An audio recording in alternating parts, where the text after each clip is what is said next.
Welcome to Still Surviving and Walking in Your Purpose. Today's show is a very special show. The reason it's so special is because we have Still Surviving and Walking in Your Purpose creator, Miss Claresa Baggs, on our show. Claresa's story is not only a story of survival, it is a story of thriving. So Claresa has a powerful anointing on her life. Please welcome Claresa Baggs to our show. Claresa, welcome. It's so good to have you on the show. Thank you. Thank you. Please share with our audience, who is Claresa Baggs and what is your survival story? Gigi, I, at this point, cannot tell you who Claresa Baggs is. And that is because I am in the process of becoming. I can tell you who I am not. I can tell you that I am not what others said I was, that I am better than what others have said I am. The future will tell who I am eventually, but right now I am in process and I'm becoming who I will be. That is so powerful, becoming. And we're all becoming. We're all on a journey. Yes. Please share with us your story. I am, the eldest of 12 kids.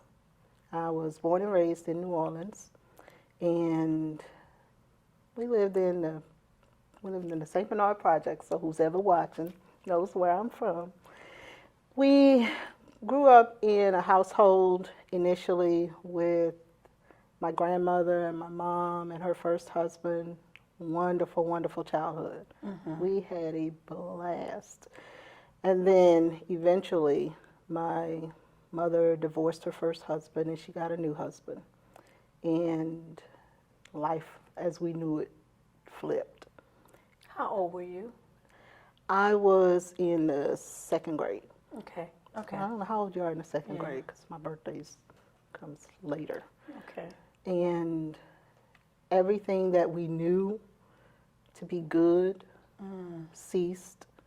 Our relationship with my grandmother, who we loved dearly, that came to a screeching halt.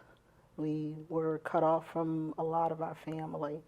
We were placed in a atmosphere of complete control. Control to the point where something as simple as how we moved our eyes was controlled. And we had no idea how we were going to survive it, why these things were happening to us. When we were I was in the third grade, I got moved from public school to Catholic school, and one of my other sisters was moved also. The rest of my siblings stayed in public school. And at this time, it was eight kids, I think. Okay. And I'm the eldest again. And the separation began of myself from the rest of my siblings. He started playing this game with us called Tickle. And we would all get in the bed and we just tickle. And you say he, that was your mother's husband? My mother's husband. Okay. And eventually, nobody else could play Tickle. Only Claresa could play. Only I could play. And there would be times when I would come home from school, because where our apartment was, directly across the street is the school. He'd throw a rock and hit the school. But I would come home from school and he'd be on the porch and my siblings would be outside. And that would be something that was very unusual because we typically could not go outside. But if he was on the porch and they were outside, there was a reason that I had to go inside. I had obviously done something wrong. I was punished for whatever reason. That's the story he told my sisters and my brother. That you gotta come in the house. I don't know what I did, but that was his way of separating us. And then one day he asked me a question. He said, well, do you want to know how grown-ups play tickle? And I was like, I don't know. I guess, I guess I do. And so that's when everything began. And by the time I was maybe 11 is when he started approaching my other sisters. And I remember distinctly him saying that if you don't play tickle, then I'll do it with them. And he had a daughter from his previous marriage, his child. And I asked him one day, I said, well, how come you don't play tickle with her? He said, oh, because I just don't want to. That was his child. I remember him calling one of my sisters into the kitchen, and he put her on the table, and he tried to pull her panties down, and she fought, and she got away from him. And I remember thinking, how come I can't do that? How come I can't just fight him? But then I realized that a lot of what me letting him do, if you want to say letting, was to keep him from bothering my siblings. To protect your other siblings. Yeah. Claresa, did your mother know any of this was going on? Did anybody else know? I believe my mother knew. She knew. She had to know. She had to know. And by the time, when I was 11, we went to my grandmother's apartment, my grandmother and my aunt's apartment, because they were going to a party. And I remember us leaving, and remember the whole control factor. Right. So they're coming back from the party, and it's about 5 o'clock in the morning. We are sleeping. Well, they come and they get us, and my grandmother and my aunt's telling them, no, just let them stay. Coming down the stairs, and I fell face first, down it's about 18 stairs. I slid down the stairs. And as chance would have it, not long after that, my belly started growing. Oh, my. And so my mom used that as a way to say, oh, well, she just has a tumor. Jesus. She has a tumor. And I remember having to go to the doctor. And at this time, there was no such thing as HIPAA. Yeah, right. Privacy Act. There was no such thing. And she took me to the doctor, and the doctors had me in the room, and they were listening to my stomach. Now, again, I'm 11 years old. I had not had my period. And they're listening to my belly. Call another doctor, and they're listening to my belly. And they, I gotta go pee in the cup. And they called me. They sent me in the room, and it's a house. The doctor's office is a house. The waiting room is a living room. All these people are in the living room when the doctor comes out. Now, backing it, before I tell you what happened in that living room, just backing it up a little bit, he had to know that I was pregnant, because he had a Bible, and he brought the Bible to me. And he said, you have to put your hand on the Bible. He says, and you have to swear that if anybody asks, if anybody touched you, you have to say your Uncle so-and-so did. Now, this Uncle so-and-so was his brother. This uncle, I tell you, Gigi, as nice as he could be to us, this man never looked sideways at us. But that's what I was made to do. So when I'm in the doctor's office and the doctor comes out, the nurse comes out, and she tells my mom I'm pregnant in front of all these people. My mom says, well, how'd you get, what do you mean you're pregnant? Who bothered you? And she's just ranting and raving and just putting on this show. And I said, Uncle so-and-so. Oh, he had to have done something. What did he do? He must have threatened you. And the worst thing I could possibly think that this man could have done was hit me. I said, well, he said he was going to punch me. I couldn't think of anything bad that this man would have done, you know. So long story short, she went through all of her rigmarole. She's going to kill him. And then when she finally finds out that that's not him, then my stepfather has to have his punishment was that he had to have a vasectomy. So less than a month into my 12th birthday, I gave birth to my daughter. Oh, my. Yep. Doesn't mean it stopped. What a heart-wrenching story. Yeah. And you ask me why, how do I know that she knew? Because years later, after her third marriage, she came to me and she said, they call me Toonie. And she said, Toonie, she said, I had a dream that I walked in the kitchen and you and her husband then, that you her third husband, this current husband, you guys were having sex and he had you on the kitchen sink. And that told me, she said, and I told you that you already took one husband. Now you're going to take another. Oh, my. That told me that she knew. She knew.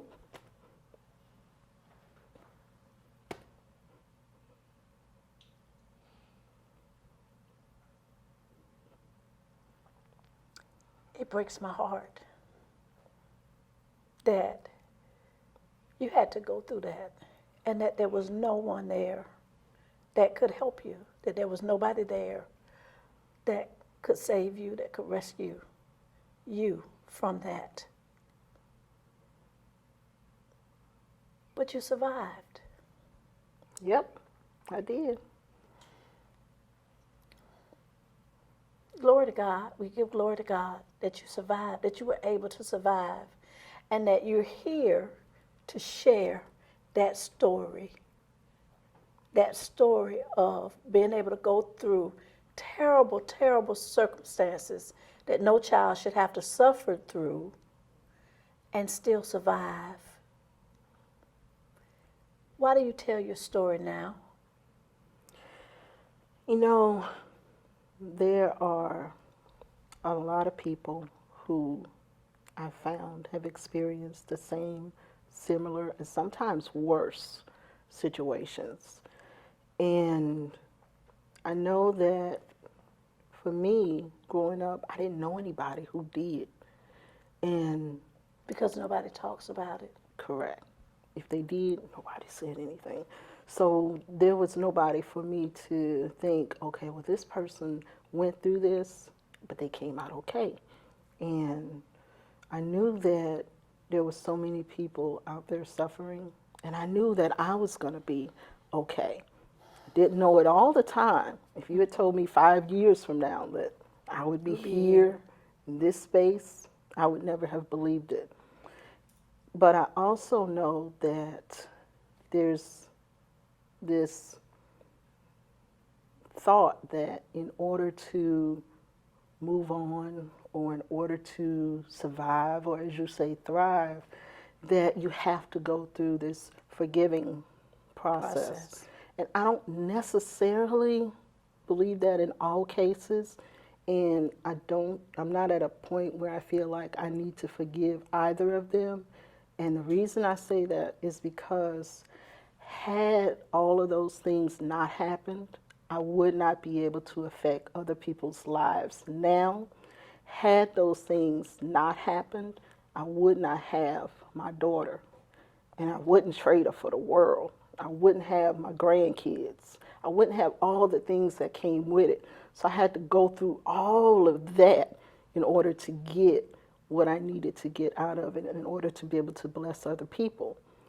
You know, I've said before that, you know, when you think about the flowers, and that the beautiful flowers you see, and the food you eat, the wheat that's grown, the vegetables that's grown, most of the time that is fertilized with poop. And we gotta go through all of that sometimes to get the beauty out of what life really has to offer us. So I'm not at a place where I feel like if I don't forgive them, then I'm not gonna be able to move on. I think that God used all of that in order to use me to be able to bring forth not only still surviving and walking in your purpose, but to be able to affect people's lives on a personal level and to make change where change needs to be made and to give voice to people who at some time or feel like they don't have a voice. What a powerful, powerful testimony. You know, it's been said that the things that don't kill us make us stronger. And we know that there are millions and millions of survival stories out there. Some like Clarissa's, some even worse than Clarissa's. But we know that by persevering and pressing on, that those things that have happened to us, those bad things, those negative things, those things that have happened to us can be used to bring light into the darkness and to help others. So we thank Claresa for sharing her story of survival with us, because we know that it is through the testimony that deliverance comes and that healing comes. Claresa, thank you so much for sharing your story with us. Thank you. Thank you, thank you, thank you. We're going to be back with Miss Claresa Baggs in just a moment. We are back with Still Surviving and Walking in Your Purpose show creator, Miss Claresa Baggs. Claresa, after hearing your story, I fully understand why still surviving and walking in your purpose is so important. Listening to your story, it helps all of us to realize that there are stories and circumstances and situations that we don't have a clue about, things that are going on every day in people's lives. We see people walking around every day. We think we know their story, and we have no idea. I have heard many stories doing these interviews, and none of them have touched my heart the way your story has. It helps me to understand why. Because my question for you was going to be, why did you create Still Surviving and Walking in Your Purpose? Now I fully understand not only why you created it, but why you had to create it. Your story is another example of using that pain and turning that situation around to be able to help someone else. Yes. I know that because you have surrendered your story into God's hands to be used to be a blessing, I know that God is going to continue to use you in ways that we cannot even begin to imagine. Tell us what else is going on with Claresa Baggs. I hope that this talk show will touch many, many lives. I hope that some of the goals of it will really take root. For instance, increasing empathy. Yes. There's a lot of lack of empathy in the world today. People, to your point, cast judgments on people thinking because of what they think they know. Even when it comes to me, when people find out that I have a daughter as close to my age as I do, their first reaction is, oh, you must have been hot in the butt. Oh, when I was that young, I wasn't thinking about boys. And oh, it's all aspersions and it's all condemnation. Careless comments. And condemnation because I apparently at 11 years old did something wrong. I did something wrong. Nobody ever asked, who is this guy? Well, who's her father? Who is this person? Who is responsible? Yeah, nobody ever asked that. Their initial response is, You what were did to you blame. do? Yes. And when they see people who are acting out a certain way, when they see somebody who's promiscuous, when they see someone who's angry all the time, it's not just because we're not born that way. We're not born that way. There's a reason behind all of that. And you just need to take the time to ask questions. Take the time to be a listening ear. Understand that everybody has a story. Everybody. You just need to listen, and that will save so many lives. It will impact so many lives in a positive sense. We'll have a much better experiences throughout our lives if we just take the time to consider others, consider their feelings, consider what might be happening instead of just talking. Claresa, thank you so much for sharing your story with us. But not only that, thank you so much for creating Still Surviving and Walking in Your Purpose. We know that through this show, lives are going to be changed. Yes. And you said it, that we will develop the empathy to understand that other people are going through things as well, to listen and to be patient and to not pass judgment on others. Reality is none of us look like what we've been through. Yes. So because we don't know another person's story, we should not be so quick to judge one another. Claresa, thank you again. Thank you, Gigi. We will be back with Dr. Mia Wilson with some additional resources. We are back with Dr. Mia Wilson. Dr. Wilson, welcome back to our show. Thank you. After hearing Claresa's story, you know, it's really hard to hear stories of abuse, especially of children. And we know that Claresa's story is just one. We know that there are many, many others, that this is happening every day all around us. What can we do about it? What can be done? There has to be an answer to Claresa's story and stories like hers. I think the most powerful weapon against abuse is to tell. That is the most powerful weapon that we have, because a lot of times abuse is about secrets. And just as she was talking about how they want to play a game, you know, for children and make it seem like this is just a game, you know, so they speak their language, in other words. Abusers. You know. Yes, abusers, Yeah. you know, they speak that language, and so they make it seem like it's okay, but there's this shroud of secrecy. You know, one of the things is, even if you know about it, to tell somebody.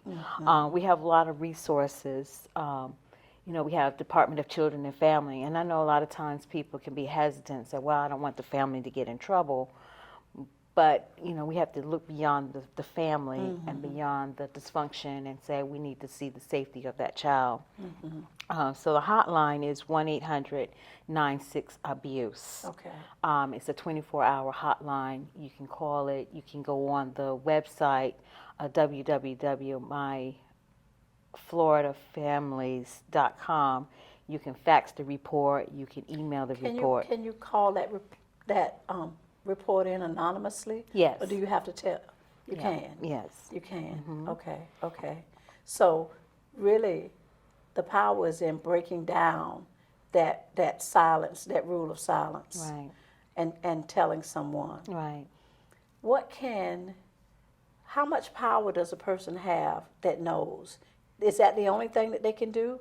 can they just call and wait for the authorities to come in and do something?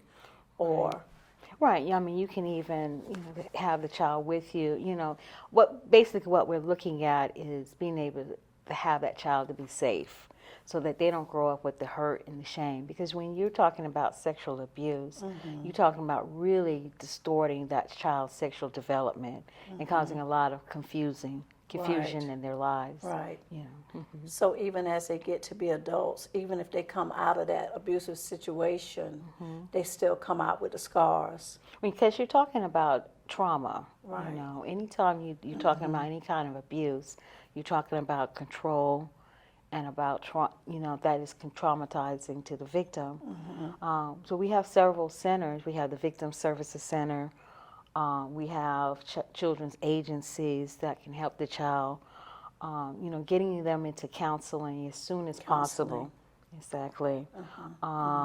Getting involved in some healthy sports, activities, hobbies, being able so that they can have an outlet. We have what's called sublimation, where you can be able to express yourself through artistic means, through drawings, through music, through poetry, short stories, just anything to be able to tell your story. To be able to tell your story. To be able to tell your story.